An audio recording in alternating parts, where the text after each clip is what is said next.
शिक्षा व्यवस्था एक ऐसे मोड़ पर आ खड़ी है जहां देखने पर लगता है मानो उत्तर प्रदेश में भी शिक्षा व्यवस्था अब संकट में है, क्योंकि इस शिक्षा व्यवस्था की नींव माने जाने वाले शिक्षा मित्र लगातार पिछले 8 सालों से संघर्षरत है, लगातार मेहनत कर रहे हैं, बच्चों को पढ़ा रहे हैं, ग्रामीण विद्यालयों में जाकर बच्चों को शिक्षा देने का काम कर रहे हैं। न केवल शिक्षा बल्कि अन्य विभागीय कार्य भी पूरी लगन और मेहनत के साथ कर रहे हैं, लेकिन इसके बावजूद सरकार की तरफ से उनके हित में, उनके हक में कोई भी फैसला नहीं लिया जाता है और दिया जाता है तो केवल आश्वासन। ऐसे में ये शिक्षा मित्र हताश हो चुके हैं, परेशान हो चुके हैं, निराश हो चुके हैं, क्योंकि इन शिक्षा मित्रों के द्वारा, इन शिक्षा मित्रों के संगठनों के द्वारा ना जाने कितनी बार प्रदर्शन किए गए, ज्ञापन पत्र सौंपे गए, आंदोलन किए गए, सरकार से अपील की गई, सरकार की पैरवी भी की गई, लेकिन ना जाने कितनी बार मंत्रियों से, नेताओं से मुलाकात के बाद भी कोई हल नहीं निकला और केवल इनके द्वारा, इन नेताओं मंत्रियों के द्वारा आश्वासन ही दिया गया। सरकार पिछले 8 वर्षों से केवल आश्वासन देती आ रही है कि आपकी समस्या का हल जल्द हो जाएगा, आपकी समस्याओं को हम समाप्त करके आपके मानदेय में वृद्धि कर देंगे, आपकी नौकरी में आपको स्थायीकरण दे देंगे, लेकिन ये सिर्फ बातें वादों तक ही सीमित रह जाती हैं और धरातल पर कुछ भी नजर नहीं आता। सबसे बड़ी विडंबना की बात यह है कि उत्तर प्रदेश में भाजपा की डबल इंजन सरकार होने के बावजूद ऐसी स्थिति शिक्षा विभाग और शिक्षा व्यवस्था में देखी जा रही है जो अत्यंत गंभीर है। ऐसे में सवाल उठता है कि आखिर शिक्षा मित्रों को न्याय कब मिलेगा। इस कड़ी में अटल टीवी ने इस मुद्दे पर हमारे खास मेहमान से बात की है, आप भी सुनिए। पवन गोलिया जी, आपका हमारे चैनल अटल टीवी पे बहुत बहुत स्वागत है। जी, आपका भी धन्यवाद और हमारा नमस्कार।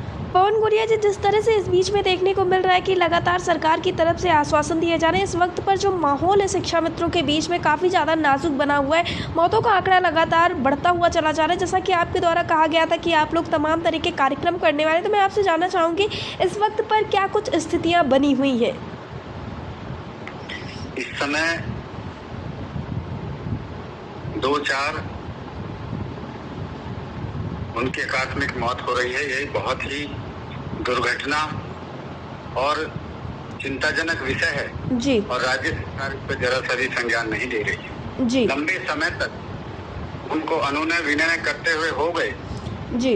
राज्य सरकार अपनी असंवेदनशील, अव्यावहारिक, असंवैधानिक बहुत सारी परिस्थितियां के साथ खड़ी हो गई। जी। ये अमानवीय व्यवहार है राज्य सरकार का, असंवेदनशील व्यवहार है जी। इसलिए हम इसके लिए बहुत दुखद हैं और चिंताजनक है। हमने इस विषय को, जो रोजाना मृत्यु हो रही है और राज्य सरकार न उच्च न्यायालय का आदेश का पालन कर रही है, न सर्वोच्च न्यायालय का आदेश का पालन कर रही है, तो ये इस विषय को हमने जो है राष्ट्रीय मानव अधिकार आयोग में ये अपना जो है शिकायत दर्ज कराई है और उसके साथ हम इस कार्रवाई को आगे बढ़ाएंगे और अपने जो हमारे पास साक्ष्य हैं उनको रखेंगे कि हमारे साथ जो अमानवीय और असंवेदनशील व्यवहार हो रहा है ये बहुत दुखद विषय है। जी पवन गोलिया, जैसा कि आपके द्वारा कहा गया था कि आप लोग तमाम तरह के कार्यक्रम किए जाएंगे, तो क्या उन कार्यक्रमों के परे आप लोगों ने ये सारे अन्य तरह की रणनीतियाँ बना ली हैं इस वक्त पर?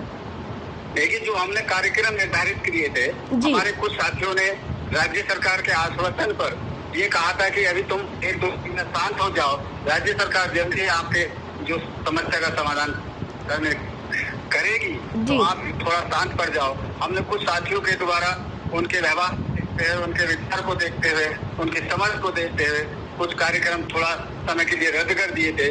राज्य सरकार हमारी संवेदनाओं को तैयार करेगी और समस्या का समाधान करेगी, लेकिन अब ऐसा लगता है कि राज्य सरकार समस्या का समाधान करने के बजाय समस्या को बढ़ा रही है। जी, जब समस्या बढ़ा रही है तो बहुत ही चिंताजनक विषय है। लोगों के साथ जीवन मरण का विषय हो गया है। अपनी जान बचाने के लिए उनको जो है बहुत ही रोज जो कोई न कोई कारण जो है दुर्घटनाग्रस्त उनकी मृत्यु हो रही है, जिसका कारण पूर्णतः राज्य सरकार की पूर्णतः जिम्मेदार है। जी पवन गोलिया जी, मैं आपसे जानना चाहूंगी, जो आप लोगों ने अपनी शिकायत दर्ज की है तो उसके बाद क्या कुछ रुख देखने को मिल रहा है?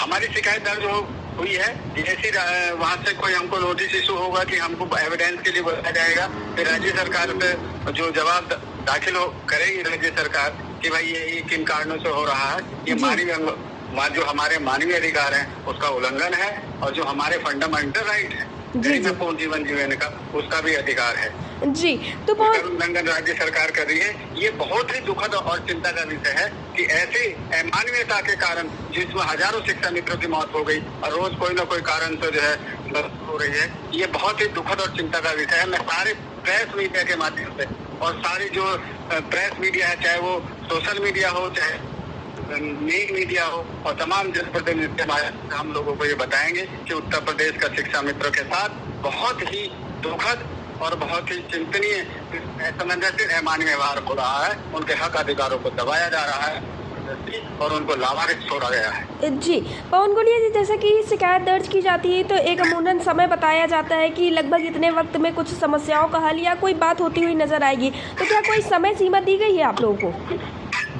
अभी तक जैसे कोई नोटिस इशू होगा तभी आपको अवगत करा दिया जाएगा तो इस पर आगे क्या कार्रवाई है। जी, पवन गोलिया जी, एयरटेल टीवी से जुड़ने के लिए धन्यवाद।